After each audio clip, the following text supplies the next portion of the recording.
السلام علیکم ورحمۃ اللہ وبرکاتہ نحمد ونصلی علی رسولہ الکریم اما بعد فاعوذ باللہ من الشیطان الرجیم بسم اللہ الرحمن الرحیم والذی جاء بالصدق وصدق به اولئک هم المتقون صدق اللہ مولانا العلی العظیم وبلغنا رسولہ النبی الامین المتین الکریم ونحن على ذلك لمن الشاہدین والشاکرین والحمد للہ رب العالمین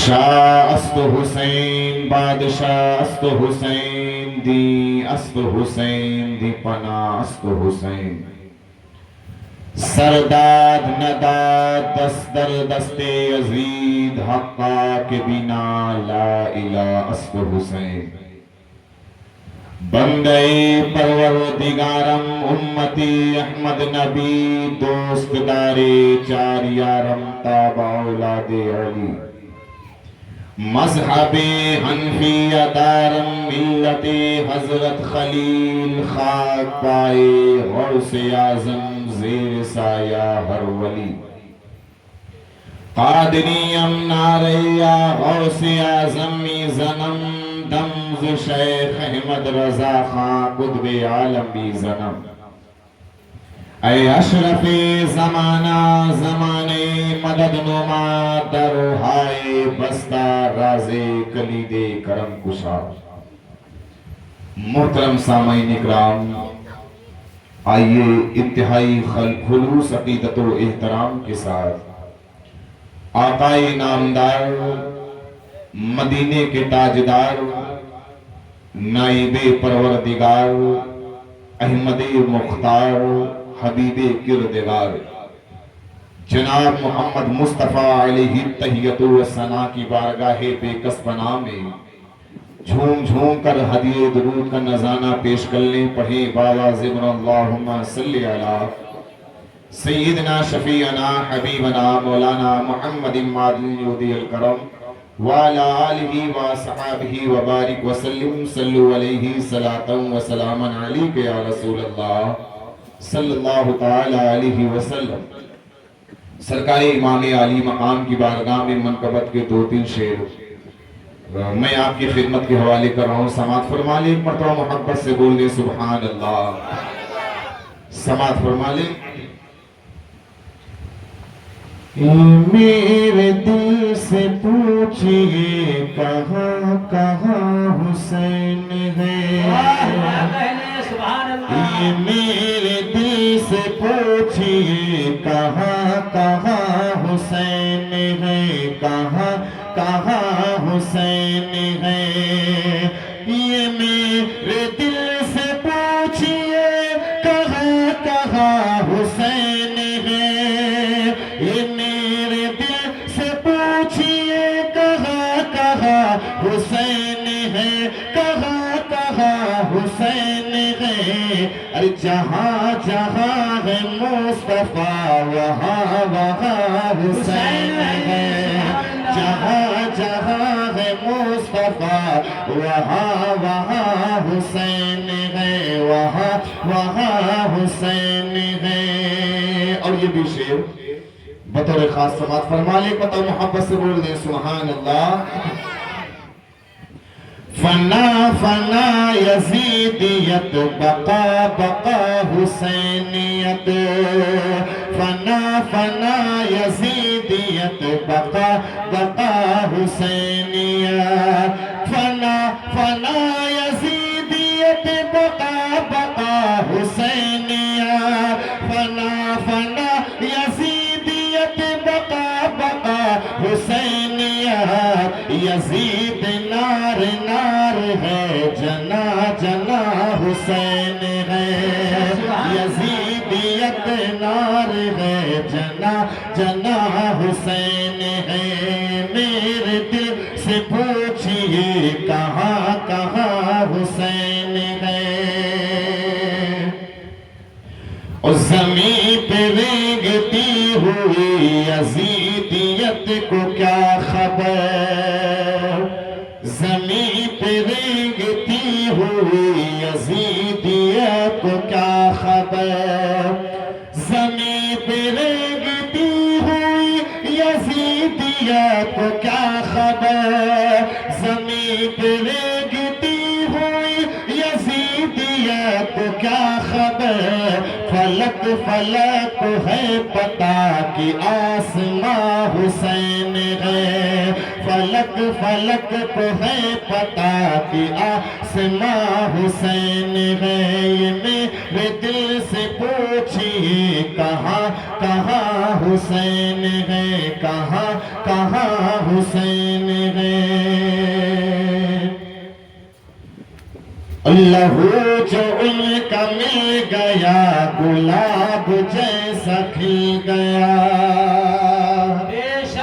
لہو جو ان کا مل گیا گلاب جیسا کھل گیا، گلاب جیسا کھل گیا، لہو جو ان کا مل گیا گلاب جیسا کھل گیا، لہو جو ان کا مل گیا گلاب جیسا کھل گیا، نبی کے باغ بول اٹھا کہ باغباں حسین ہے، نبی کا باغ بول اٹھا کہ باغباں حسین ہے، میرے دل سے پوچھئے کہاں کہاں حسین ہے، کہاں کہاں حسین ہے، جہاں جہاں ہے مصطفیٰ وہاں وہاں حسین ہے، وہاں وہاں حسین ہے۔ درود پاک پڑھیں، اللہم صلی علی سیدنا شفیعنا حبیبنا مولانا محمد مادن یہودی الکرم وعلا علیہ وآصحابہ وآلہ وسلم، صلو علیہ صلاۃ و سلام علیکہ یا رسول اللہ صلی اللہ تعالی علیہ وسلم۔ میں نے منقبت کے چند اشعار رسول برکت کے لیے پیش کیے۔ آج یہ ہماری اور آپ کی دوسری مجلس ہے، اور سیدنا صدیق اکبر رضی اللہ تعالیٰ عنہ کی فضائل پر اس وقت کی تھوڑی دیر کی تقریر میں کچھ باتیں پیش کرنے کی کوشش کروں گا۔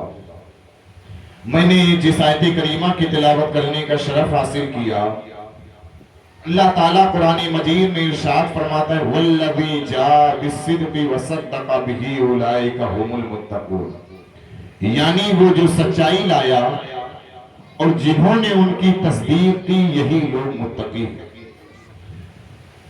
اس آیت کریمہ کی تفسیر میں حضرت علی مرتضیٰ رضی اللہ تعالیٰ عنہ سے مروی ہے کہ الذی جاء بالصدق سے مراد حضور صلی اللہ علیہ وسلم ہے، اور صدقہ سے مراد حضرت سیدنا صدیق اکبر رضی اللہ تعالیٰ عنہ، جنہوں نے سب سے پہلے حضور صلی اللہ علیہ وسلم کی تصدیق کی۔ آئیے دیکھیے کہ خلیفہ اول حضرت سیدنا صدیق اکبر رضی اللہ تعالیٰ کا کیا مقام ہے، کیا درجہ ہے۔ اللہ تعالیٰ نے اپنے محبوب کے صدقے سے انہیں کتنا اعلیٰ مقام عطا کیا ہے۔ چنانچہ اہل سنت والجماعت کا اس بات پر اجماع اور اتفاق ہے کہ سیدنا صدیق اکبر رضی اللہ تعالیٰ انبیاء اکرام علیہ السلام کے بعد تمام لوگوں میں سب سے افضل۔ حدیث پاک میں ہے اللہ کے پیارے حبیب صلی اللہ علیہ وسلم نے ارشاد فرمایا سوائے نبی کے اور کوئی شخص ایسا نہیں کہ جس پر آفتاب طلوع اور غروب ہوا ہو اور وہ حضرت سیدنا صدیق اکبر رضی اللہ تعالیٰ سے افضل ہو۔ مطلب یہ کہ دنیا میں نبی کے بعد ان سے افضل کوئی پیدا نہیں ہوا۔ اور ایک دوسری حدیث پاک میں ہے اللہ کے پیارے حبیب صلی اللہ علیہ وسلم نے ارشاد فرمایا کہ حضرت سیدنا صدیق اکبر رضی اللہ تعالیٰ لوگوں میں سب سے بہتر ہیں، اس کے علامہ کہ وہ نبی نہیں ہیں۔ حضرت ابو منصور بغدادی علیہ رحمہ فرماتے ہیں کہ اس بات پر امت مسلمہ کا اجماع اور اتفاق ہے کہ حضور نور مجسم سرور کائنات صلی اللہ علیہ وسلم کے بعد حضرت سیدنا صدیق اکبر، ان کے بعد حضرت سیدنا فاروق اعظم، پھر حضرت سیدنا عثمان غنی، پھر حضرت سیدنا مولا علی، پھر عشرہ مبشرہ کے باقی حضرات سب سے افضل ہیں۔ ان کے بعد باقی اصحاب بدر، پھر باقی اصحاب احد، پھر بیت الرضوان کے صحابہ، پھر دیگر اصحاب رسول اللہ صلی اللہ علیہ وسلم تمام لوگوں میں سب سے افضل ہیں۔ مولانا حسن رضا خان فاضل بریلوی علی رحمت و رضوان، اس جو مرتبہ اور مقام سیدنا صدیق اکبر کو ملا کہ تمام انبیاء اکرام کے بعد تمام لوگوں میں سب سے افضل ہیں، تو وہ آپ کی بارگاہ میں خراج عقیدت یوں پیش کرتے ہیں، عرض کرتے ہیں: رسول اور انبیاء کے بعد جو افضل ہے عالم میں، رسول اور انبیاء کے بعد جو افضل ہے عالم میں، یہ عالم میں ہے کس کا مرتبہ صدیق اکبر کا، یہ عالم میں ہے کس کا مرتبہ صدیق اکبر کا۔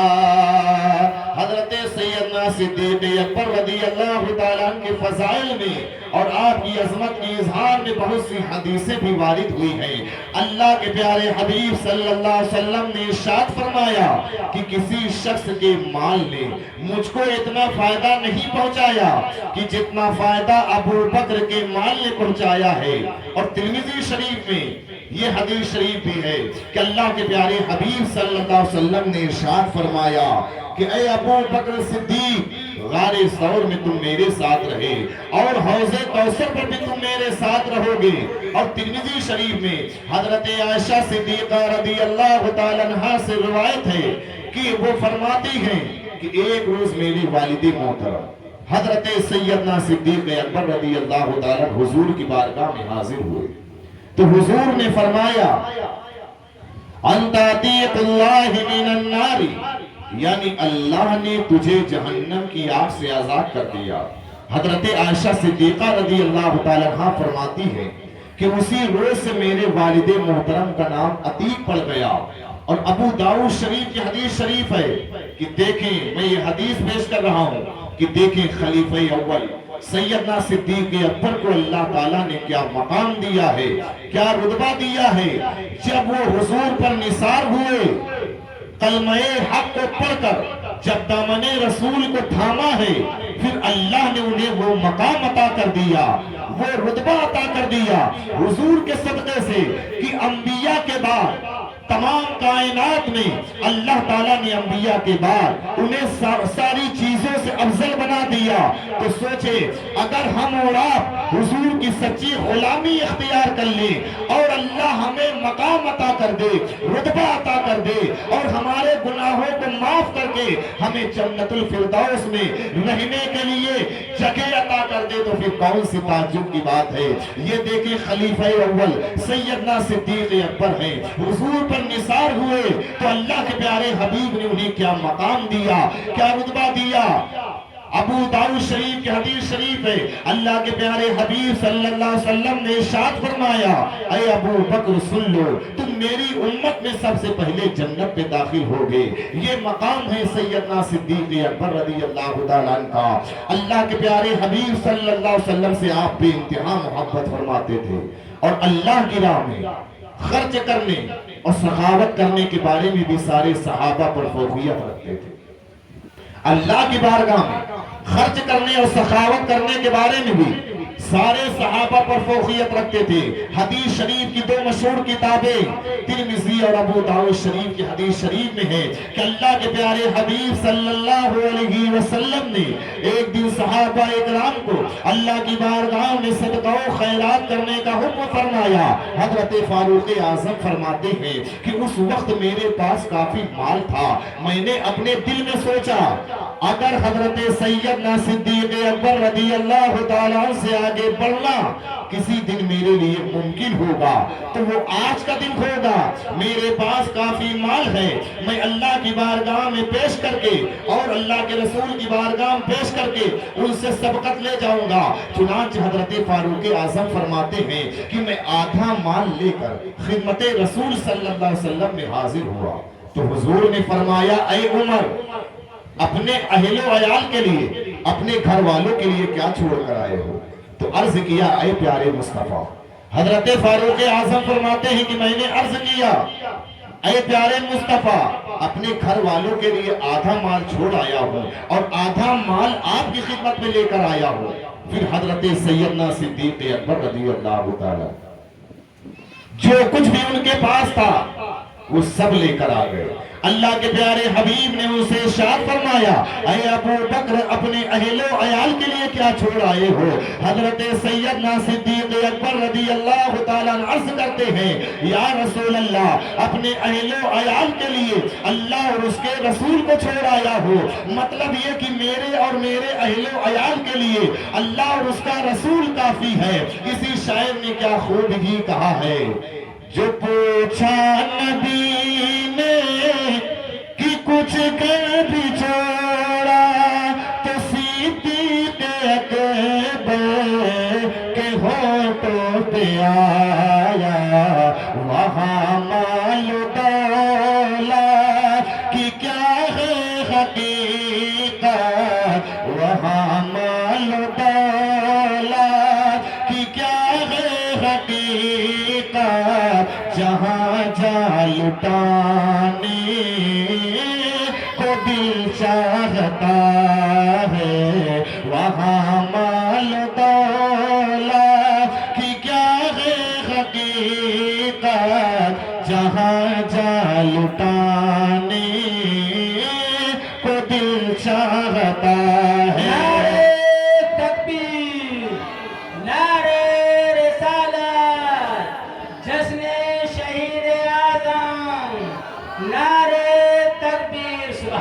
حضرت سیدنا صدیق اکبر رضی اللہ تعالیٰ عرض کرتے ہیں یا رسول اللہ, اپنے اہل و عیال کے لیے اللہ اور اس کے رسول کو چھوڑ آیا ہوں.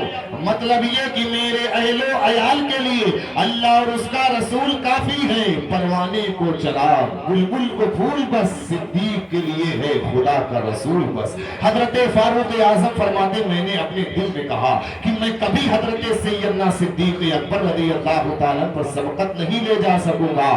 آپ اللہ کی راہ میں خرچ کرنے, سخاوت کرنے کے بارے میں بھی سارے صحابہ پر فوقیت رکھتے تھے اور آپ اللہ کے پیارے حبیب سے بے انتہا محبت فرماتے تھے. اب آئیے میں وہ واقعہ پیش کرتا ہوں کہ جب آپ نے حضور کی نبوت و رسالت کی تصدیق کی, چنانچہ حضرت سیدنا صدیق اکبر رضی اللہ تعالی ایمان لانے سے قبل بہت بڑے تاجر تھے, بہت بڑے تاجر تھے, بزنس مین تھے. آپ تجارت کے لیے ملک شام تشریف لے گئے. وہاں رات کو جب آپ سوئے تو رات کو آپ نے خواب میں دیکھا کہ چاند اور سورج آسمان سے اتر کر ان کی گود میں آ گئے. آپ نے ان دونوں کو اپنے سینے سے لگا لیا اور اپنی چادر مبارک اپنے اوپر لے لی. صبح ہوئی تو آپ بحیرہ راہب کے پاس گئے جو اس وقت کا مشہور معبر تھا. اس کے پاس تشریف لائے اور اپنا خواب بیان کیا. تو راہب نے آپ سے چند سوال کیے. وہ سوال سنیے. راہب نے پوچھا من این انتا, آپ کہاں سے آئے ہیں؟ آپ نے فرمایا من مکہ, میں مکہ مکرمہ سے آیا ہوں. راہب نے دوسرا سوال کیا من ایہا, آپ کس خاندان سے ہیں؟ حضرت سیدنا صدیق اکبر رضی اللہ تعالیٰ نے جواب دیا من قریش, میں قریش سے تعلق رکھتا ہوں. راہب نے تیسرا سوال کیا ایو شین انتا, آپ کیا کام کرتے ہیں؟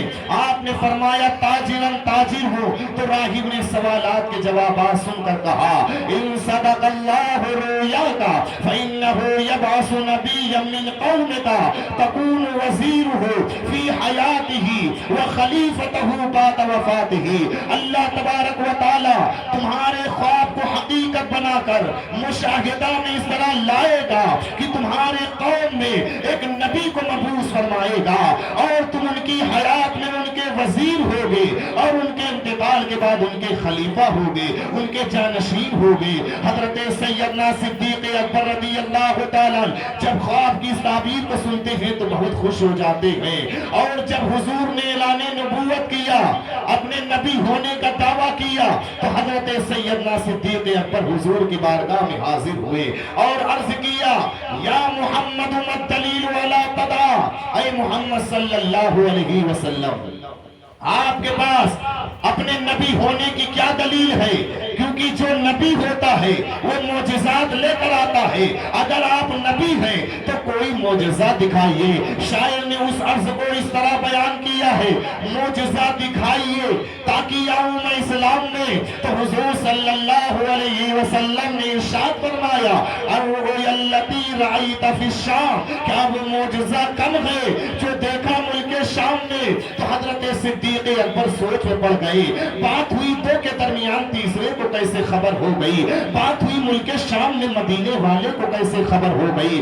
سمجھ لیا واقعی سچے ہیں، پڑھ لیا لا الہ الا اللہ محمد رسول اللہ۔ عزیزان ملت اسلامیہ، یہاں ایک سوال پیدا ہوتا ہے، ایک نقطے کی طرف میں آپ کے ذہن کو لے جانا چاہتا ہوں۔ اگر ایک سوال یہاں پیدا ہوتا ہے، اگر کوئی آپ سے پوچھے کہ حضرت سیدنا صدیق اکبر رضی اللہ تعالیٰ کے دل میں ایمان لانے کی طلب کیوں پیدا ہو گئی، ایمان لانے کی آرزو کیوں پیدا ہو گئی، تو اس کا واحد جواب یہی ہوگا کہ حضور نے غیب کی بات بتا دی۔ تو سوچو، ایک زمانہ وہ تھا کہ لوگ حضور کے علم غیب کو دے کر دولت ایمان سے مالا مال ہوتے تھے، اور ایک زمانہ آج کا ہے کہ لوگ حضور کے علم غیب کا انکار کر کے اپنے مومن ہونے کا دعویٰ کرتے ہیں۔ آپ اندازہ لگائیں، حضرت سیدنا صدیق اکبر نے خواب دیکھا تھا ملک شام میں، اس خواب کا تذکرہ آپ نے صرف بحیرہ راہب سے کیا تھا، اور اس خواب کو سوائے اس راہب کے اور کوئی نہیں جانتا تھا۔ حضرت سیدنا صدیق اکبر جب حضور کی بارگاہ میں حاضر ہوئے تو عرض کیا، معجزہ دکھائیے تاکہ آؤں میں اسلام میں۔ تو حضور نے فرمایا، کیا وہ معجزہ کم ہے جو دیکھا ملک شام میں؟ تو حضرت صدیق اکبر کو یقین کامل ہو گیا کہ اس خواب کو سوائے اس راہب کے اور کوئی نہیں جانتا تھا۔ جو خوابوں تک کو جانتا ہو اور خواب بھی ہزاروں میل دور ملک شام میں دیکھا ہو، تو وہ واقعی اللہ کا سچا نبی اور رسول ہے۔ پڑھ لیا لا الہ الا اللہ محمد رسول اللہ۔ یہ تھی تصدیق جو حضرت سیدنا صدیق اکبر رضی اللہ تعالیٰ نے کی، جس کا تذکرہ اللہ تعالیٰ نے قرآن مجید میں اس طرح فرمایا، والذی جاء بالصدق وصدق بہ اولئک ھم المتقون، یعنی وہ جو سچائی لایا اور جنہوں نے ان کی تصدیق کی، یہی لوگ متقی ہیں۔ حضرت امام فخر الدین رازی علیہ الرحمہ اس کے حوالے میں نقل کرتے ہیں، اور تفسیر المدارک میں بھی ہے، اور اسی طرح تفسیر المدارک میں بھی ہے۔ لہٰذا ان مفسرین اکرام کے بیان سے ثابت ہوا کہ اللہ تعالیٰ نے اس آیت کریمہ میں حضور صلی اللہ علیہ وسلم کے ساتھ حضرت سیدنا صدیق اکبر رضی اللہ تعالیٰ کو متقی فرمایا۔ معلوم ہوا کہ وہ اس امت کے سب سے پہلے متقی ہیں، اور قیامت تک پیدا ہونے والے سارے متقیوں کے سردار سید المتقی ہیں۔ سرکار اعلیٰ حضرت جب اس آیت کا ترجمہ کرتے ہیں تو یوں عرض کرتے ہیں سیدنا صدیق اکبر کی بارگاہ میں، اصدق صادقی سید المتقی۔ مچل کے بول میں سبحان اللہ، سبحان اللہ بولنے بھی آپ کنجوسی کر رہے ہیں، حالانکہ اس میں ہمارا اور آپ ہی کا فائدہ ہے، یعنی جتنا ہم بولیں گے ہماری نیکیوں میں اضافہ ہوگا۔ آپ کا مزاج دیکھ کے مجھے حکایت یاد آ گئی کہ کسی دوست سے کہا کہ بھائی میں باہر ملک میں جا رہا ہوں، آپ اپنی کوئی ایسی چیز دے دیجئے کہ جب آپ کی یاد آئے گی تو میں اسے جب دیکھوں گا تو میں یاد کروں گا تم کو کہ میرا فلاں دوست تھا، اس نے اپنی فلاں چیز مجھے دی، لہٰذا آپ اپنی انگوٹھی ہمیں دے دیجئے۔ تو اس نے دوست نے کیا جواب دیا؟ کہا کہ آپ جائیں باہر ملک، اور جب اپنی خالی ہاتھ کو دیکھنا اور اس میں جب انگوٹھی نہ ہوگی تو سوچنا میرا ایک دوست تھا، میں نے اس سے انگوٹھی مانگی تو اس نے نہیں دیا تو میں ویسے بھی یاد آ جاؤں گا. تو آپ کنجوسی سے کام مت کریں بلکہ آپ سبحان اللہ ماشاءاللہ بولتے رہیں تاکہ آپ کی نیکیوں میں اضافہ ہوتا رہے اور آپ کی نامہ اعمال میں نیکیاں بڑھتی رہیں. ایک بتا سارے لوگ مچل کے بول رہے سبحان اللہ. سرکار اعلیٰ حضرت کیا عرض کر رہے ہیں؟ اصدق صادقی سید المتقی اصدق صادقی سید المتقی چشم گوش وزارت بلاکھوں سلام چشم گوش وزارت بلاکھوں سلام. سیدنا صدیق اکبر رضی اللہ تعالیٰ عنہ کی کیا شان ہے کیا مقام ہے. میں نے یہ واقعہ پیش کیا کہ دیکھیں کہ آپ نے حضور کی سب سے پہلے تصدیق کی, حضور کی نبوت و رسالت کی سب سے پہلے تصدیق کی. آپ حضور سے بے انتہا محبت فرماتے تھے. اب آئیے دیکھیں میں ایک واقعہ پیش کرتا ہوں, اس میں دیکھیں کہ سیدنا صدیق اکبر حضور سے کس انداز سے محبت فرماتے تھے. آپ غار ثور کا وہ واقعہ یاد کریں کہ جب حضور ہجرت کر کے غار ثور پہنچے, آپ حاجی حضرات سے پوچھئے غار ثور کی بلندی اور اونچائی. جو حج کرنے گئے ہیں حاجی حضرات سے پوچھئے کہ کتنا بلند اور کتنا اونچا ہے. لیکن سیدنا صدیق اکبر رضی اللہ تعالیٰ کے عشق مصطفیٰ پر قربان جائیں کہ اپنے کاندھوں پر حضور کو اٹھائے ہوئے ہیں, ایڑیوں کے بل چل رہے ہیں, زمین پتھریلی ہے, پہاڑ کی بلندی ہے, لیکن آپ کو کوئی تھکن نہیں ہے. چنانچہ جب آپ نے تمام بلندیوں کو طے کر لیا اور غار ثور تک پہنچے تو عرض کیا اے پیارے مصطفیٰ آپ غار کے اندر نہ داخل ہو, کیونکہ اندر اگر کوئی تکلیف دینے والی چیز ہو تو میں چاہتا ہوں کہ سب سے پہلے میں داخل ہوں تو اس سے تکلیف مجھے پہنچے, آپ محفوظ رہیں. قربان جائیں سیدنا صدیق اکبر رضی اللہ تعالیٰ کے عشق رسول پر. آپ غار کے اندر داخل ہوئے, غار کو خوب صاف کیا. جب دل مطمئن ہو گیا تو اللہ کے پیارے حبیب کی بارگاہ میں عرض کیا یا رسول اللہ اب آپ غار کے اندر تشریف لے آئے. حضور غار کے اندر تشریف لے گئے.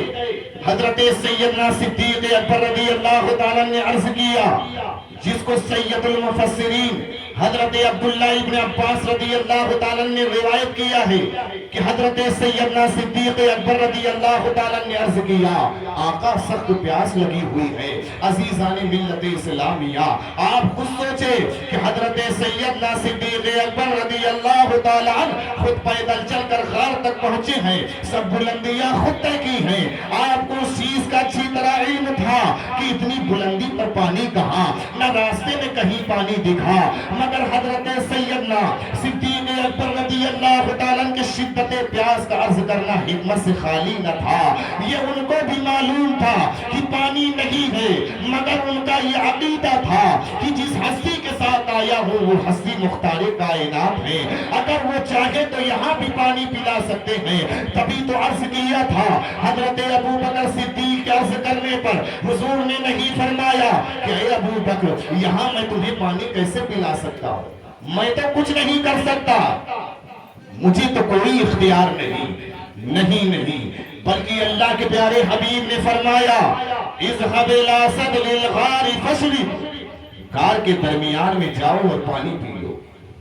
حضور نے فرمایا اذهب الى صدر الغار فاشرب, غار کے درمیان میں جاؤ اور پانی پی لو. حضرت سیدنا صدیق اکبر رضی اللہ تعالیٰ فرماتے ہیں فانطلقت فشربت من احل من العسل وابيض من اللبن واذكى رائحة من المسك. بس میں گیا پانی پیا جو دودھ سے زیادہ سفید, مشک سے زیادہ خوشبودار اور شہد سے زیادہ میٹھا تھا, دودھ سے زیادہ سفید تھا, مشک و عنبر سے زیادہ خوشبودار تھا.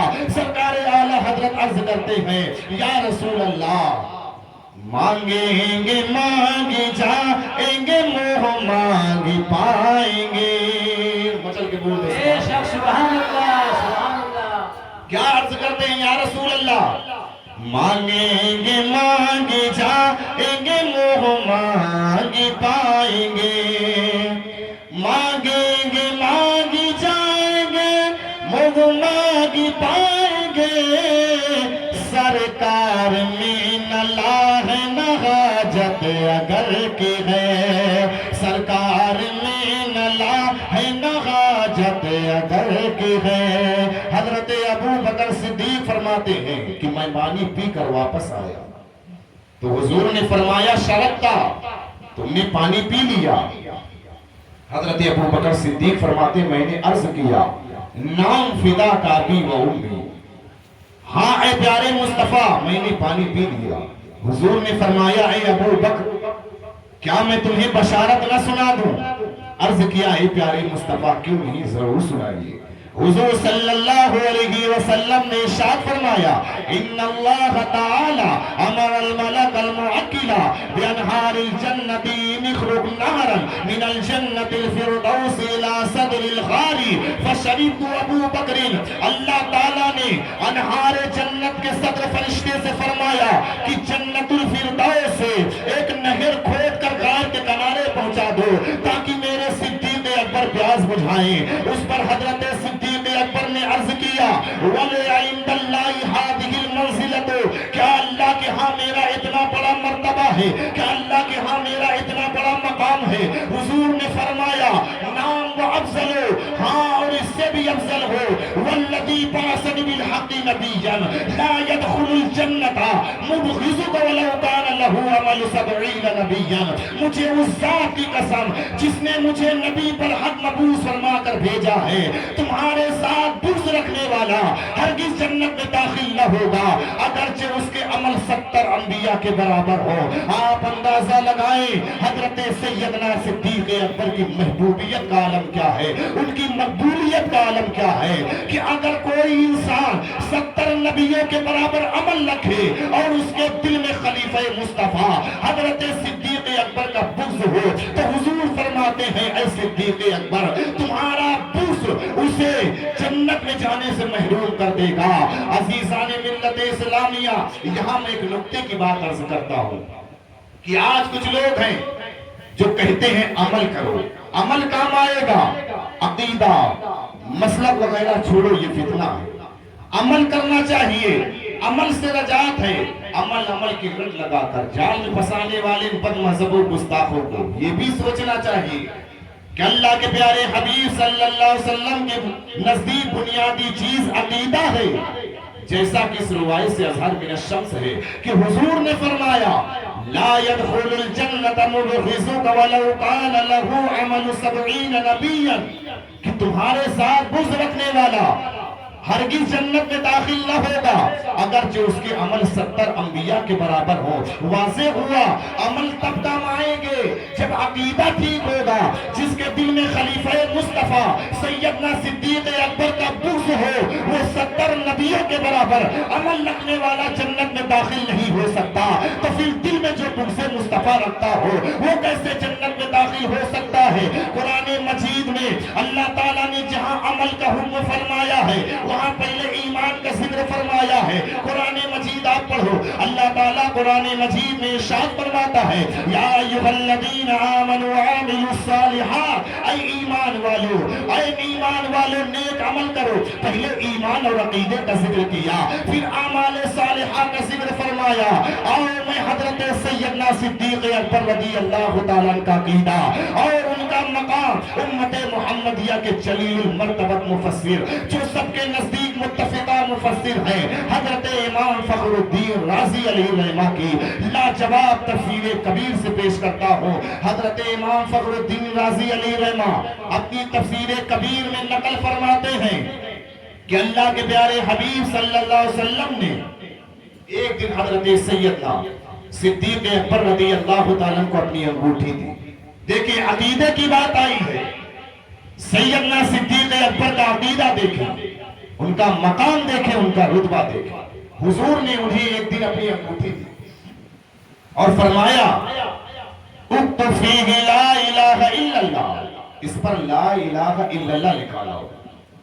چنانچہ سیدنا صدیق اکبر نقاش کے پاس تشریف لے گئے، فرمایا اکتب لا الہ الا اللہ محمد رسول اللہ۔ نقاش سے فرمایا کہ اس پر لکھ دو لا الہ الا اللہ محمد رسول اللہ۔ نقاش نے ہی لکھ دیا۔ چنانچہ سیدنا صدیق اکبر نے وہ انگوٹھی لا کر بارگاہ مصطفی میں پیش کر دی، بارگاہ نبوت میں پیش کر دیا۔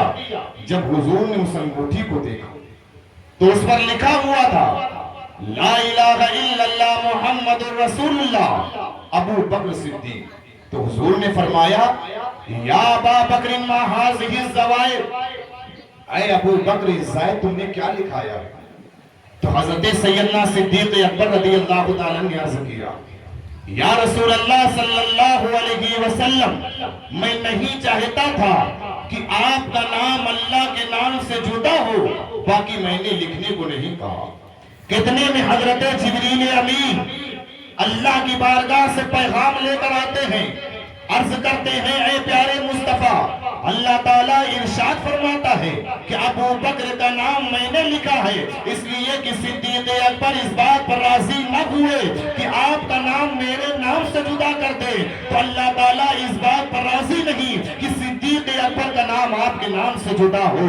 آپ اندازہ لگائیں کہ سیدنا صدیق اکبر رضی اللہ تعالیٰ عنہ بارگاہ خدا بندی اور بارگاہ مصطفی میں کتنا اونچا مقام ہے، کتنا اعلیٰ مقام ہے۔ اور اس روایت سے یہ بھی واضح ہوا کہ جو رحمت عالم، نور مجسم، سرور کائنات صلی اللہ علیہ وسلم سے عقیدت و محبت رکھتے ہیں، ان کی بارگاہ خدا بندی میں کتنی قدر و منزلت ہے کہ اللہ تعالیٰ کا پیغام لے کر حضرت جبریل امین حاضر خدمت ہوئے، عرض کیا اے پیارے مصطفیٰ، اللہ تعالیٰ فرماتا ہے کہ صدیق اکبر کا نام میں نے لکھا ہے، اس لیے کہ صدیق اکبر اس بات پر راضی نہ ہوئے کہ آپ کا نام میرے نام سے جدا کر دیں، تو اللہ تعالیٰ اس بات پر راضی نہیں کہ صدیق اکبر کا نام آپ کے نام سے جدا ہو جائے۔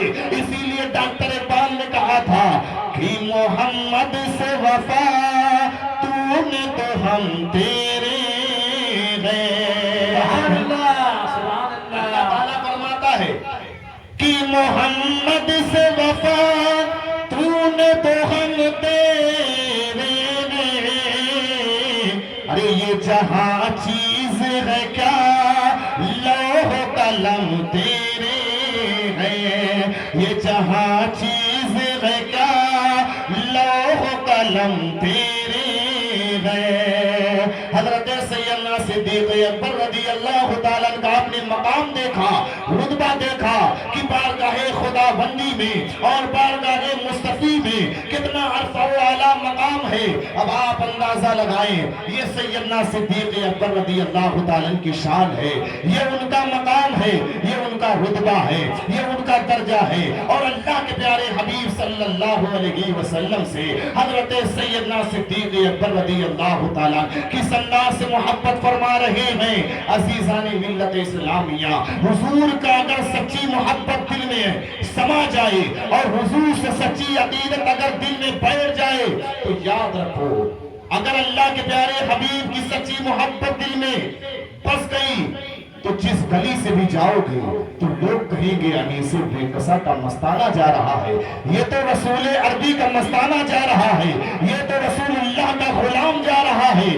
جدھر سے گزرو گے تو اگر تم دریاؤں سے گزر جاؤ گے تو دریاؤں کی لہریں سلام پیش کرے گی، سمندروں سے گزر جاؤ گے تو سمندروں کی بیتاب موجیں تمہارا استقبال کرے گی، اور صحراؤں سے گزر جاؤ گے تو صحرا گلستانوں میں تبدیل ہو جائے گا۔ ارے پلٹ کے دیکھو اپنی تاریخ، جنگ قادسیہ کے موقع پر سعد بن ابی وقاص کی سپہ سالاری میں اسلامی لشکر نے دریائے دجلہ میں گھوڑے دوڑا دیے تھے اور آنے والی نسلوں کو بتا دیا تھا دشت تو دشت ہے، دریا بھی نہ چھوڑے ہم نے، پہلے ظلمات میں دوڑا دیے گھوڑے ہم نے۔ یاد رکھو مسلمانوں، اگر تم نے اپنے نبی کی محبت اپنے دل میں بٹھا لی تو جس گلی سے بھی جاؤ گے، جس راہ سے بھی گزرو گے، لوگ کہیں گے انیس بے کسا کا مستانہ جا رہا ہے، رسول عربی کا غلام جا رہا ہے۔ صحابہ نے حضور کی محبت کو اپنے دل میں بٹھایا تو اللہ نے انہیں وہ مقام دے دیا، وہ رتبہ دے دیا کہ اللہ نے فرمایا رضی اللہ عنہم ورضوا عنہ، اللہ ان سے راضی ہو گیا، وہ اللہ سے راضی ہو گئے۔ آپ اندازہ لگاؤ، یہ مقام اللہ نے صحابہ کو عطا کر دیا؟ کس بنا پر عطا کیا؟ ان کے دل میں حضور کا سچی محبت تھی، حضور سے سچا عشق تھا، اور اس عشق رسول کے بدولت اللہ نے انہیں وہ مقام، وہ رتبہ دے دیا، وہ درجہ دے دیا کہ میں نے آپ کے سامنے سیدنا صدیق اکبر کے فضائل کو پیش کیا کہ حضور نے فرمایا اگر تمہارا بغض کسی کے دل میں ہوگا، اگر وہ 70 نبیوں کے برابر بھی عمل رکھتا ہو تو جنت میں داخل نہیں ہو سکتا۔ تو پتہ چلا کہ حضور صلی اللہ علیہ وسلم سے عشق بہت ضروری، اور جب عشق مصطفیٰ دل میں ہوگا تو انسان گناہوں سے بچے گا، غلطیوں سے بچے گا، کوتاہیوں سے بچے گا، اپنے آپ کو نیک کاموں میں لگائے گا اور فضولیات سے بچے گا۔ عزیزان ملت اسلامیہ، آج ہمارے معاشرے کی کیا بات ہے، میں آپ کے سامنے کیا بیان کروں؟ ہر آدمی جان رہا ہے، ہر آدمی پہچان رہا ہے کہ اس کے اندر کیا کمی ہے اور کیا نہیں ہے، اس لیے ہر چیز بیان نہیں کی جا سکتی، لیکن میں ایک طرف آپ کے ذہن کو لے جانا چاہتا ہوں کہ آج انسانوں کے اندر یہ چیزیں پائی جانے لگی ہیں کہ انسان اپنے کو بہت اچھا سمجھتا ہے، دوسرے کو حقیر و ذلیل سمجھتا ہے، اپنے کو تو بہت اچھا سمجھتا ہے، دوسرے کو حقیر و ذلیل سمجھتا ہے۔ حدیث پاک میں ہے، اللہ کے پیارے حبیب صلی اللہ علیہ وسلم نے ارشاد فرمایا کہ ایک بندے کے عمل کو اللہ کی بارگاہ میں فرشتے لے کر جائیں گے تو اللہ تعالیٰ ارشاد فرمائے گا کہ جو یہ عمل کرنے والا ہے اس عمل کو لے جا کر اس عامل کے منہ پر مار دو، اور کہہ دو اللہ تعالیٰ کبھی اس کی مغفرت نہ فرمائے گا۔ فرشتے کہیں گے مولا کریم یہ عمل تو بہت ہی خوبصورت ہے، اس عمل کو تیری بارگاہ میں کس وجہ سے رد ہو گیا؟ تو اللہ تعالیٰ فرمائے گا یہ وہ بندہ ہے جو دنیا میں اپنے کو سب سے اچھا سمجھتا تھا، دوسرے کو حقیر و ذلیل سمجھتا تھا۔ ایک بندے کے عمل کو اللہ کی بارگاہ میں فرشتے لے کر جائیں گے، اللہ تعالیٰ فرمائے گا کہ یہ عمل لے جا کر عامل کے منہ پر مار دو، اس لیے کہ وہ دنیا میں جب موجود تھا تو ایک دوسرے کی چغل خوری کیا کرتا تھا، ایک دوسرے کو برا بھلا کہا کرتا تھا۔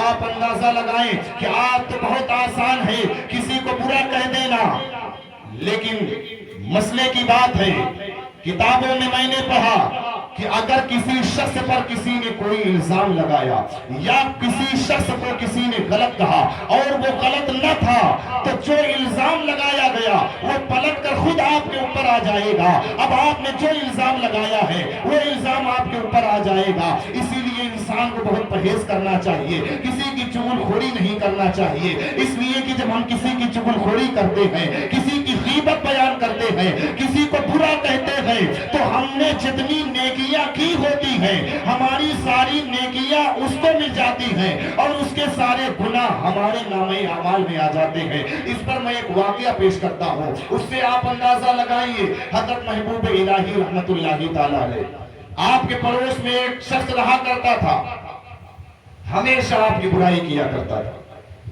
لیکن آپ کا معمول یہ تھا کہ آپ ہمیشہ اس کے لیے عمدہ کھانا بھیج دیا کرتے تھے۔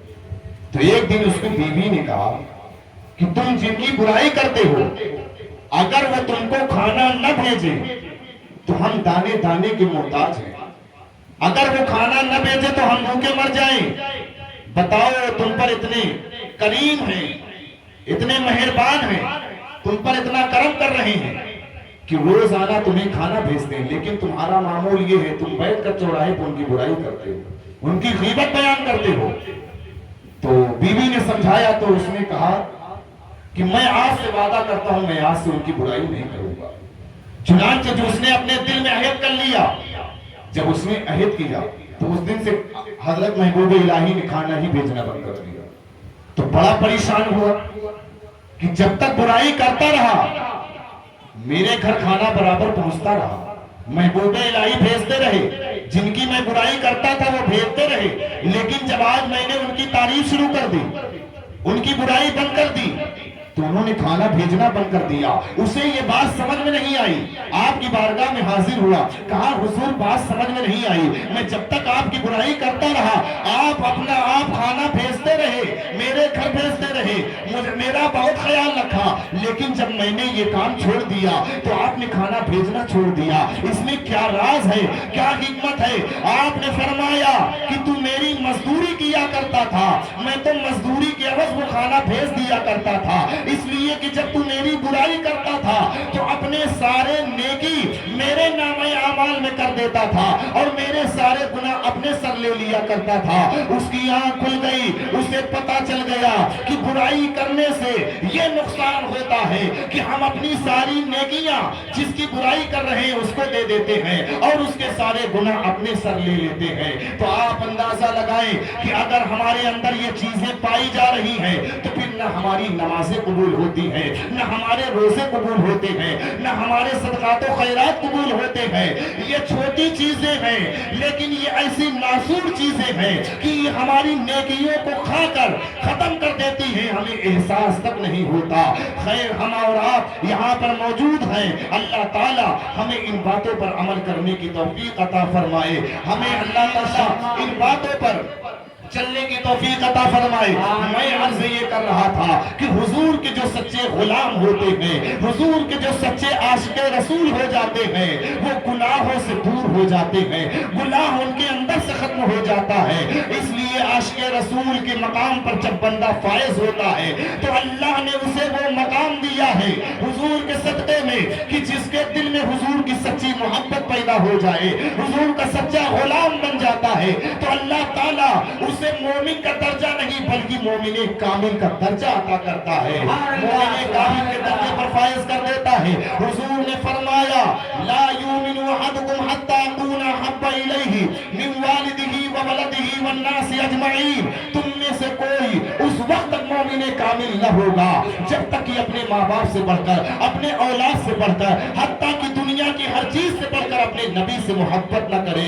جب وہ دنیا کی ہر چیز سے بڑھ کر اپنے نبی سے محبت کرتا ہے تو اللہ تعالیٰ اسے مومن کامل کا درجہ عطا کر دیتا ہے, اسے مومن کامل کا رتبہ عطا کر دیتا ہے. حضرت سیدنا صدیق اکبر رضی اللہ تعالیٰ عنہ میں نے واقعہ پیش کیا کہ آپ حضور سے بے انتہا محبت فرماتے تھے. آئے محبت کی بات آئی ہے, بس آخری واقعے کو پیش کر کے میں بات کو مکمل کروں گا. ایک مرتبہ سارے لوگ بلند آواز سے درود پاک پڑھ لیں. اللہم صلی علی حبیبنا مولانا محمد معظم جودی الکرم وعلی آلہ وصحابہ وبارک وسلم. صلو علیہ صلاۃ و سلام علیک یا رسول اللہ صلی اللہ تعالی علیہ وسلم. کہ دیکھیں حضرت سیدنا صدیق اکبر رضی اللہ تعالیٰ کے فضائل پر بات ہو رہی ہے, حضور کے عشق کی بات آئی ہے. شروع زمانے میں اسلام میں جو شخص مسلمان ہوتا تھا وہ حتی الامکان اپنے اسلام کو چھپائے رکھتا تھا, اور حضور صلی اللہ علیہ وسلم بھی چھپانے کی تلقین فرماتے تھے تاکہ کافروں سے اذیت نہ پہنچے. جب مسلمانوں کی تعداد تقریباً 40 ہوئی تو حضرت سیدنا صدیق اکبر حضور کی بارگاہ میں حاضر ہوئے. عرض کیا اے پیارے مصطفیٰ, اب اسلام کی تبلیغ کھلم کھلا کی جائے. پہلے تو حضور نے انکار فرمایا, لیکن جب حضرت صدیق اکبر نے بہت زیادہ اصرار کیا تو حضور نے قبول فرما لیا اور سب لوگوں کو ساتھ لے کر مسجد حرام میں تشریف لائے. سیدنا صدیق اکبر رضی اللہ تعالیٰ نے خطبہ ارشاد فرمایا, اور یہ سب سے پہلا خطبہ ہے جو اسلام میں پڑھا گیا. حضور کے چچا حضرت امیر حمزہ رضی اللہ تعالیٰ اسی روز اسلام لائے. خطبے کا شروع ہونا تھا کہ چاروں طرف سے مشرکین مسلمانوں پر ٹوٹ پڑے. حضرت سیدنا صدیق اکبر رضی اللہ تعالیٰ کی عظمت و شرافت مکہ مکرمہ میں مسلم تھی, اس کے باوجود آپ کو اس قدر مارا کہ آپ بے ہوش ہو گئے. آپ کے قبیلے کے لوگ آپ کو وہاں سے اٹھا کر لائے اور کسی کو بھی یہ امید نہ تھی کہ مشرکین کے اس مار کے بعد آپ زندہ بچ سکیں گے. آپ کے قبیلے کے لوگ مسجد کعبہ میں آئے اور اعلان کر دیا اگر حضرت سیدنا صدیق اکبر اس حادثے میں انتقال کر گئے تو ہم ان کے بدلے میں عتبہ بن ربیعہ کو قتل کریں گے. اس لیے کہ اس نے سیدنا صدیق اکبر کو مارنے میں بہت زیادہ حصہ لیا تھا. چنانچہ آپ دیکھیں کہ سیدنا صدیق اکبر کا عشق رسول کیا تھا. آپ حضور سے کس انداز سے محبت فرماتے تھے، چنانچہ آپ کے قبیلے کے لوگ آپ کو اپنے قبیلے میں لائے، آپ شام تک بے ہوش رہے۔ جب ہوش میں آئے تو سب سے پہلا لفظ یہ تھا کہ اللہ کے پیارے حبیب کا کیا حال ہے۔ لوگوں نے آپ کو بہت ملامت کی کہ انہی کے ساتھ رہنے کی وجہ سے یہ مصیبت پیش آئی ہے، اور دن بھر بے ہوش رہنے کے بعد جب ہوش میں آئے ہیں تو سب سے پہلے انہی کا نام لے رہے ہیں۔ ارے سب سے پہلے ان کا نام کیوں نہ لیں کہ حضرت سیدنا صدیق اکبر کے خون کے ایک ایک قطرے میں حضور کی محبت موجود تھی۔ بعض لوگ تو اس خیال سے اٹھ کر چلے گئے کہ جب بولنے لگے ہیں تو جان بھی بچ جائے گی۔ جاتے ہوئے لوگ آپ کی والدین محترمہ حضرت ام الخیر سے کہہ گئے کہ حضرت سیدنا صدیق اکبر کے کھانے پینے کے لیے کسی چیز کا انتظام کریں۔ وہ جو کچھ بھی تیار کر کے لائیں، کھانے کے لیے بہت کہا، مگر عاشق صادق سیدنا صدیق اکبر رضی اللہ تعالیٰ کی یہی ایک صدا تھی کہ اللہ کے پیارے حبیب کا کیا حال ہے، ان پر کیا گزری۔ آپ کی والدہ نے فرمایا کہ ہمیں نہیں معلوم کہ ان کا کیا حال ہے۔ آپ نے فرمایا کہ حضرت عمر کی بہن حضرت ام جمیل سے دریافت کرو کہ حضور کا کیا حال ہے۔ وہ اپنے شہزادے کی اس بیتابانہ درخواست کو پورا کرنے کے لیے دوڑی ہوئی حضرت ام جمیل رضی اللہ تعالیٰ عنہا کے پاس گئی اور ان سے حضور کا حال دریافت کیا۔ وہ بھی اس وقت تک اپنے اسلام کو چھپائے ہوئے تھے، انہوں نے ٹال دیا اور کوئی واضح جواب نہیں دیا، اور کہا کہ اگر تم کہو تو میں چل کر تمہارے بیٹے کو دیکھوں کہ ان کا کیا حال ہے۔ انہوں نے کہا کہ ہاں چلو۔ چنانچہ حضرت عمر کی بہن حضرت ام جمیل ان کے گھر گئی۔ سیدنا صدیق اکبر رضی اللہ تعالیٰ کی حالت دیکھ کر رونے لگی۔ آپ نے فرمایا کہ رو نہیں، بلکہ یہ بتاؤ کہ اللہ کے پیارے حبیب کا کیا حال ہے۔ تو انہوں نے آپ کی والدہ کی طرف اشارہ کرتے ہوئے فرمایا کہ وہ سن رہی ہے۔ آپ نے فرمایا کہ ان سے نہ ڈرو۔ تو حضرت ام جمیل نے کہا کہ حضور خیریت سے ہیں۔ سیدنا صدیق اکبر نے پوچھا کہ اس وقت کہاں ہیں؟ کہا کہ حضرت ارقم رضی اللہ تعالیٰ کے گھر تشریف رکھتے ہیں۔ حضرت سیدنا صدیق اکبر رضی اللہ تعالیٰ نے فرمایا قسم ہے خدائے وحدہ لا شریک کی کہ میں اس وقت تک کچھ نہیں کھاؤں گا جب تک اللہ کے پیارے حبیب کا دیدار نہ کر لوں، جب تک اللہ کے پیارے حبیب کے چہرے کو نہ دیکھ لوں۔ آپ کی والدہ محترمہ بہت زیادہ بے قرار تھی کہ آپ کچھ کھا پی لیں، مگر آپ نے قسم کھائی کہ میں جب تک اللہ کے پیارے حبیب کا دیدار نہ کر لوں گا اس وقت تک میں کچھ نہ کھاؤں گا۔ آپ کی والدہ نے لوگوں کی آمد و رفت کے بند ہو جانے کا انتظار کیا۔ جب کافی رات گزر گئی تو آپ کو لے کر حضور کی بارگاہ میں حضرت ارقم رضی اللہ تعالیٰ کے گھر پہنچی۔ حضرت سیدنا صدیق اکبر رضی اللہ تعالیٰ حضور سے لپٹ گئے۔ حضور صلی اللہ علیہ وسلم بھی اپنے عاشق صادق سے لپٹ کر ہوئے۔ حضرت سیدنا صدیق اکبر رضی اللہ تعالیٰ کی حالت دیکھ کر سب رونے لگے۔ اس واقعے سے صاف ظاہر ہے کہ حضرت سیدنا صدیق اکبر رضی اللہ تعالیٰ کو حضور صلی اللہ علیہ وسلم سے غایت درجے محبت تھی، اور کیوں نہ ہو، محمد ہے متاع عالم ایجاد سے پیارا، مچل کے بول دے سبحان اللہ۔ محمد ہے متاع عالم ایجاد سے پیارا، پدر مادر برادر مال جاؤ لاد سے پیارا، پدر مادر برادر مال جاؤ لاد سے پیارا۔ عزیزان ملت اسلامیہ، یہ واقعہ میں نے آپ کے سامنے پیش کیا کہ دیکھیں حضرت سیدنا صدیق اکبر رضی اللہ تعالیٰ حضور صلی اللہ علیہ وسلم سے کس انداز سے محبت فرما رہے ہیں کہ جب تک اللہ کے پیارے حبیب کا دیدار نہیں کر لیا آپ نے اپنی زبان میں ایک لقمے کو نہ رکھا، ایک قطرے کو نہ اتارا۔ یہ اللہ کے پیارے حبیب سے آپ کی محبت تھی، یہ اللہ کے پیارے حبیب سے آپ کا تعلق تھا۔ قرآن کریم میں اللہ تعالیٰ فرماتا ہے والذی جاء بالصدق وصدق به اولئک هم المتقون، یعنی وہ جو سچائی لایا اور جنہوں نے ان کی تصدیق کی یہی لوگ متقی ہیں۔ عزیزان ملت اسلامیہ، آج میں نے یہ مختصر سی کچھ باتیں سیدنا صدیق اکبر رضی اللہ تعالیٰ کے فضائل پر آپ کے سامنے پیش کر دیا کل انشاءاللہ خلیفہ دوم حضرت سیدنا فاروق اعظم رضی اللہ تعالیٰ عنہ کا کچھ تذکرہ آپ کے سامنے کروں گا کہ دیکھیں یہ حضور کے غلام ہیں، حضور کے خلیفہ ہیں، حضور کے صحابی ہیں، اللہ تعالیٰ نے انہیں کیا مقام حضور کے صدقے میں عطا کیا ہے، کیا رتبہ عطا کیا ہے۔ انشاءاللہ کل حضرت سیدنا فاروق اعظم کے فضائل پر کچھ باتیں میں انشاءاللہ آپ کے سامنے عرض کرنے کی کوشش کروں گا۔ آج میری گفتگو یہیں تک ہوگی، یہ قصہ لطیف ابھی نہ تمام ہے، جو کچھ بیان ہوا آغاز بات تھا۔ وآخر دعوانا ان الحمدللہ رب العالمین۔ کھڑے ہو جائیں صلاۃ